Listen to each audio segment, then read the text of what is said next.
What is up, everybody? Welcome back to Team Fish Knuckles YouTube channel. Now, today we have kind of a special announcement for Pokemon going on, if you haven't heard about it. And of course, it's the Lysandre trump card has been banned from the game. And you see this little picture right here, little kid doing like, that's exactly the face everybody made this morning when they heard the announcement. And yeah, it's pretty crazy. We haven't had a card banned in supposedly like 10 plus years with Slowking, and then before that Sneasel. But let's read about it real quick. The training card Lysandre trump card is being removed from Pokemon TCG tournament play. As of June 15th, Lysandre trump card will be banned from all sanctioned Pokemon play tournaments in most of the world. This card has created an undesirable play environment because it eliminates one of your opponent's victory conditions, which is of course running out of cards, because you can always just trump card all your cards back into your deck.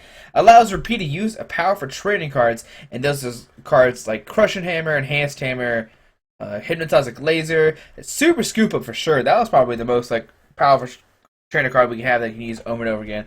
That and Crush Hammer are probably the two biggest ones. Allows drawing through your deck quickly with minimal repercussions. So nowadays, people are playing Shaman, and you just draw through your deck very quickly. Just play Juniper, Shaman, just draw your deck really quickly. And you didn't really care if you decked out because you played a Trump card. But now with Trump card being gone, you can't really do that now. So you have to really think about what you're doing. And it extends the time of battles. And this is talking about because when you play Crush Hammer and Laser and stuff, you're doing 80 damage, but it's not really that much damage, and so the games were a lot longer. And whoa, what's going on here? Go away. All right, I don't know why that popped up, but your games last forever because you're flipping coins with Laser, you're flipping coins with Crush Hammer, you're Ultra Balling, getting Shaman, draw stuff. Super Scoop Up, Tails, put another Shaman down, draw stuff, Super Scoop Up, and it made the games a lot longer, so they kind of get rid of this by getting rid of the Trump card. And all six tournaments will be affected by this change, including Pokemon National Championships occurring after June 15th, except in Japan, and the Pokemon World Championship in August. Now, one of the things to note is I think the only Nationals before U.S. Nationals is actually Canada Nationals. I could be wrong, but I know Canada Nationals will be the first big tournament without Lysandre trump card. So it's gonna be interesting to see what decks are gonna be played up there. Now, with Lysandre trump card being gone, there's still stuff you can replace it with. You can play Sacred Ash to get your Pokemon back. It lets you shuffle 5 Pokemon from your discard pile into your deck. You have Energy Retrieval, lets you get 2 energy cards out of your discard pile into your hand. There is Superior Energy Retrieval, which you discard 2 cards, get 4 energies out of your discard pile.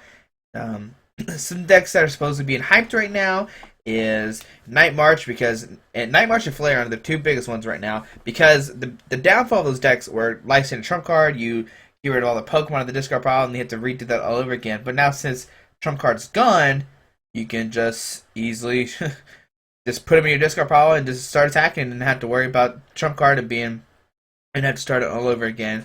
Now, people are saying, why does this keep popping up? People say that Toad might die off. I think Toad's still going to be C competitive play, and it's just too strong. I think you'll just have to include maybe water energies, because once all your DCs are gone, you're kind of you can't get them back, obviously. But you can play like Toad with Crobat and still do damage that way. I think that's still going to be a really good deck. People are not thinking about that, because if you play Night Marchers, they're easy targets for Joltics. They're easy targets for your Crobats and Golbats, stuff like that. So I think it's still going to be a good deck. Toad is just always really strong, but we'll have to wait and see what happens in Canada Nationals. And hope you enjoyed this video, and leave your comments down below what you think about this card being banned. Alrighty, bye.